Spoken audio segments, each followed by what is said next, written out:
Welcome to the show.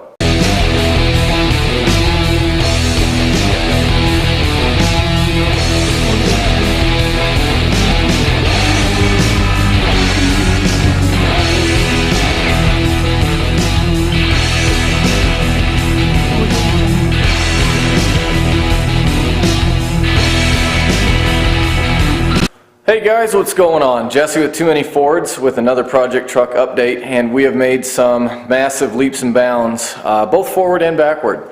I've gotten the truck completely put back together, which I will now show you. So maybe not completely, but mechanically, it's in. It's together. Yep, that's a Powerstroke. See, it's a truck again. The problem, I went to start it last night or Monday, it's Wednesday now, and it has no oil pressure.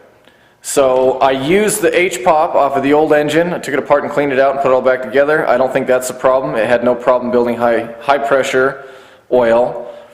And the old engine really did not have a problem building low pressure oil. So I did one of two things. I put the oil pump in backwards, which can be done, and it possibly torch the timing cover, which happens. I have another timing cover. I don't want to pull the engine out to swap it. The other possibility is that the oil pump out of the junkyard motor is bad, the low pressure oil pump. That's what I'm hoping for. So what I'm going to do today is drain the coolant, pull some hoses, pull the fan and the radiator shroud out, and we're going to pull the oil pump off of the motor in the truck, and if it is in backwards, we're going to flip it around and stab it back in and see what happens. And if I completely dick the dog and put a bad oil pump on a mildly rebuilt engine, then we're going to put the known good oil pump in and see what happens. So I'll keep you updated. Look at how much ice they put in here. Come on, Arby's, who the hell you think I am? Some kind of buster? Okay, so I got the front of the engine disassembled, just a touch more. Nothing too crazy. You can see down there, that's where the oil pump mounts, runs off the snout of the crankshaft. We'll clean that up before we reinstall. I wanted to make sure that I had everything put in the right direction, and I did. So everything is labeled damper, which means the front of the truck is where the harmonic balancer and the vibration damper is. But it's a relatively tight tolerance, so what I did was, pardon my mega shot mess, this is the engine that came out of the truck, and this is a known good oil pump. It would light it off pretty fast, it'd build pressure like that. I am kind of, I don't want to say out of options. I could buy a melling pump. They're only like 80 bucks, they're not too terribly expensive. But what I'm going to try instead is just, pardon my shot mess. Once the truck gets done and out of here, it'll get cleaned up. This is the pump out of the old engine, and this is actually what does it. That's the old pump. I really can't see too much of a difference with them. Well, maybe you can. I don't know. It's really hard to tell. Anyways, this one I know is good. I needed to tear it apart just to make sure that I installed it correctly, because what this can do is if you put it damper side forward, it's not machined the same, and it'll actually tear up the timing cover. And to replace the timing cover on a Powerstroke 7.3, it has to come out of the truck. So I don't want to do that. So it was worth it for me to get to this point, take them apart, and just see.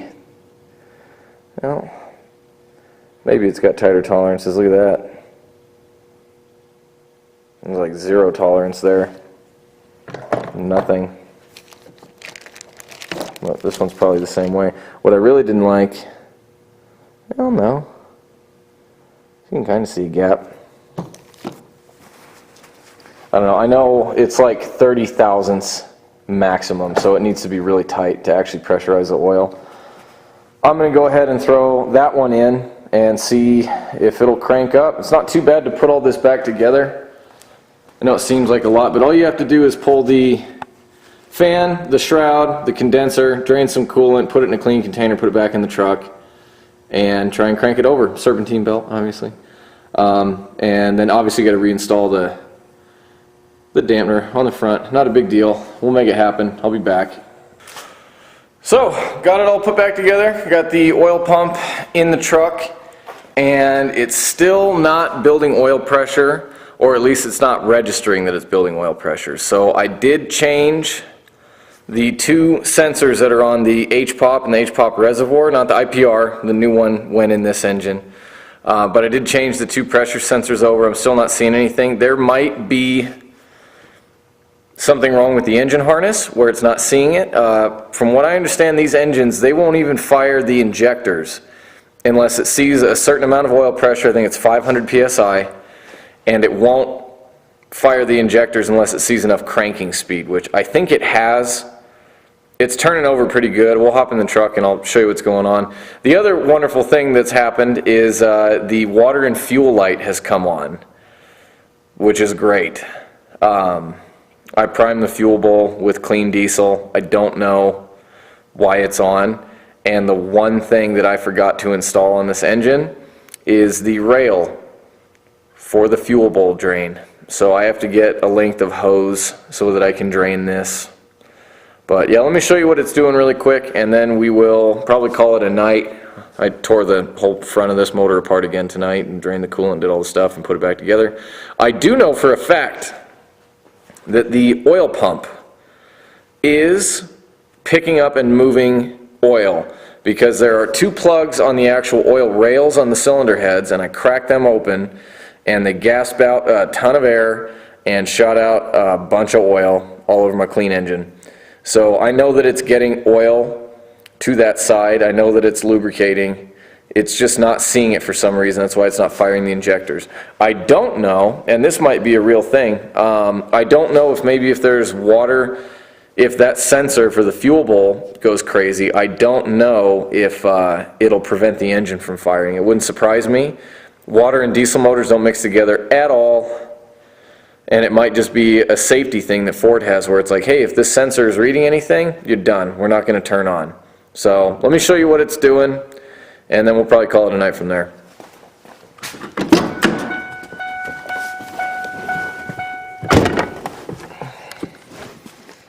All right. Yeah, this is, you gotta do this like 48 times before you can start it, right? So key turns on. Important thing to note, I can hear the fuel pump running, I can hear it priming and building pressure. That water and fuel is staying on, and that is not moving, our oil gauge. So our wait to start is off.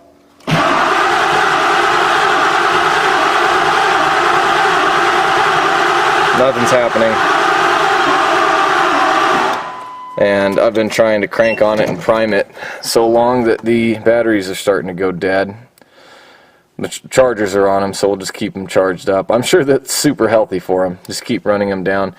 I have been told, and I don't know if it's accurate, if you have the gauge cluster where the mileage is not digital, you're supposed to be able to see that flutter until it fires up.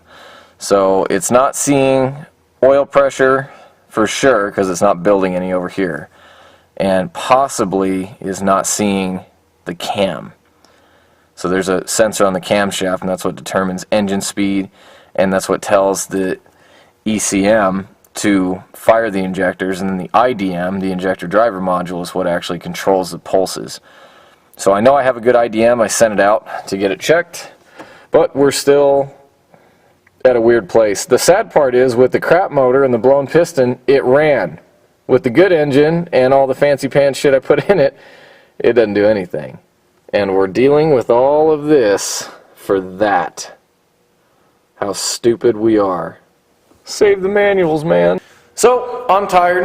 I'm going to call it a night. Thank you guys for tuning in to another episode of the Death and Resurrection Show, where hopefully one day I may actually get to drive my Powerstroke pickup. But I think we're moving in the right direction. It's got the nice bottom end in it now. It's got paint on it. How can it not run? It's got fresh paint. And it's got a lot of new components, but it's tough when you're in this situation because the truck was really bad when I got it, and it's definitely on the mend. But it's just, it can be kind of difficult to tell exactly what was good and what wasn't from the other side. So there's a handful of sensors I've already replaced. I know those are good. They're genuine Ford parts. There are 2 or 3 sensors that I haven't replaced that could be 230,000 mile Ford shitters. They could be Chinese daddies. There's no way to really tell. I know that the crank position sensor is a Chinese one because it's gray and not black, and apparently the ones from Ford International are black. This is all, you know, Google hearsay, keyboard warriors at the forums, where their answer to everything, oh, it won't start, change the ICP. Yeah, well, I did that. Didn't fix the piston. Anyways, I think that we are getting close. I have a couple of weeks until we leave for our cruise, and I think that I've said earlier that's kind of my deadline, is I'd like to have this truck moving under its own power again and driving by basically the 27th. Tonight is the 13th.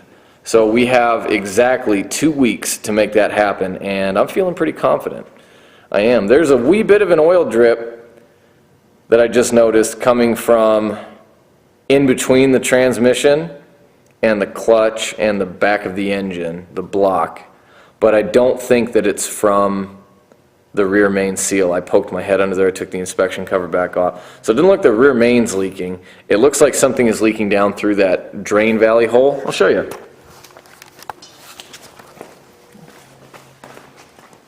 So, right there, it's all gummed up. Oh yeah, it's all nasty. Whoop, whoop, whoop. Look at that. Okay, so that, a lot of people have issues where they go, oh my God, my engine's leaking oil. It's coming from the oil pan, it's coming from this. No, it's likely coming from the turbo pedestal or one of your high pressure oil lines or something that resides in here and it leaks out the back. So I very possibly oiled out my engine when I pulled that plug, and I'm hoping that's what it is. We'll keep an eye on it. It might be the turbo pedestal. I don't know yet. That's all torqued down and tight. I don't think so, but you never know. And that possibly might be why it's not building oil pressure. So that's something else that we're going to have to investigate. Again, not mad. We tore the engine completely out of this truck and had a new one in it, built, ready to go in 2 weeks of free time after work, still working 45, 50 hours a week. So not terrible. I'm okay with it, but I'm excited to see what I find. If I get lucky, it's just going to be some stupid O-ring is not holding oil pressure anymore. But yeah, I think we're on the right track. The truck's made a ton of progress. It's really coming along, and it's really, once I get it to run, I just got to put the front bumper, grill, and headlights and the hood back on it and put my other wheels and tires on. I can drive it. Like, we're right there, which is pretty damn cool. So again, thank you guys for tuning in to the Death and Resurrection Show. I'm Jesse with TooManyFords. Do me a favor, like this video, leave a comment, maybe even subscribe if you want to keep seeing me torture myself, and have a nice night. Until next time, guys.